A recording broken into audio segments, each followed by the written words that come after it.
Assalamualaikum warahmatullahi wabarakatuh. Perkenalkan, nama saya Aditya Warman. Saya berasal dari kelas 11 MS4.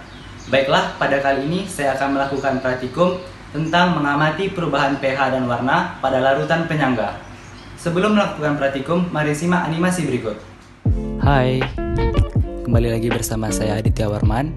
Sebelumnya, teman-teman tahu nggak sih apa itu larutan penyangga? Jika belum tahu, mari simak animasi berikut dengan saksama.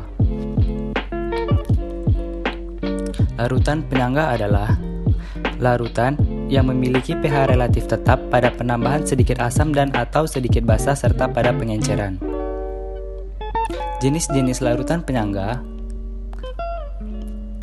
Yang pertama, kita mengenal dengan larutan penyangga asam, atau bisa juga disebut dengan buffer asam yang terdiri dari senyawa asam.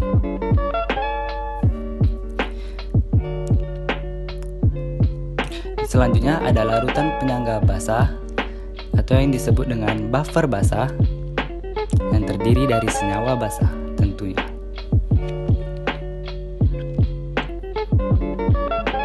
Namun tahu nggak sih larutan penyangga asam dan basah itu terdiri dari senyawa apa saja? Jadi, untuk larutan buffer asam terdiri dari atas asam lemah dan basa konjugasinya atau yang kita kenal dengan garamnya. Dan untuk dari buffer basa terdiri atas basa lemah serta asam konjugasinya atau garamnya. Jadi hal yang harus diingat yaitu larutan penyangga berfungsi untuk menstabilkan pH. Mari kita melanjutkan prakteknya. Untuk alat dan bahan yang kita butuhkan sebagai berikut. Yang pertama kita membutuhkan ekstrak buah naga, kedua ekstrak kunyit, ketiga cuka, keempat garam, kelima air, keenam deterjen, dan ketujuh ada gelas. Mari kita melakukan praktikumnya. Yang pertama, percobaan pada ekstrak buah naga, yaitu tuang ekstrak buah naga 3 sendok terhadap gelas yang berisi cuka, dan 3 sendok juga terhadap gelas yang berisi deterjen.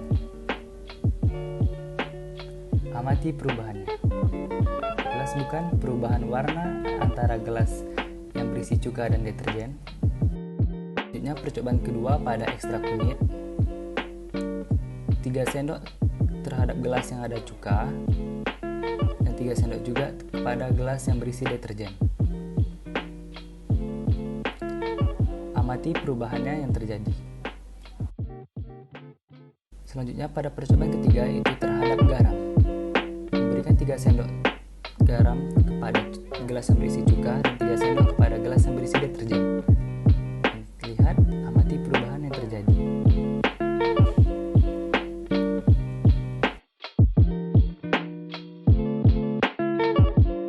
Bahasan berikut. Pada percobaan pertama, terjadi perubahan warna pada larutan sabun pencuci pakaian yang ditambahkan larutan ekstrak buah naga menjadi warna menjadi ungu tua. Sedangkan pada air cuka yang ditambahkan larutan ekstrak buah naga berubah warna menjadi ungu. Selanjutnya pada percobaan kedua, terjadi perubahan warna pada larutan sabun pencuci pakaian yang ditambahkan larutan ekstrak kunyit menjadi warna oranye kemerahan. Sedangkan pada air cuka yang ditambahkan larutan ekstrak kunyit berubah warna menjadi kuning. Pada percobaan ketiga, setelah larutan sabun pencuci pakaian dan cuka ditambahkan dengan air garam, tidak terjadi perubahan apapun pada kedua campuran larutan tersebut. Kesimpulan yang bisa kita ambil yaitu larutan garam termasuk larutan penyangga. Hal ini dikarenakan ketika dicampurkan kepada cuka dan sabun cuci pakaian, tidak terjadi perubahan warna di dalamnya.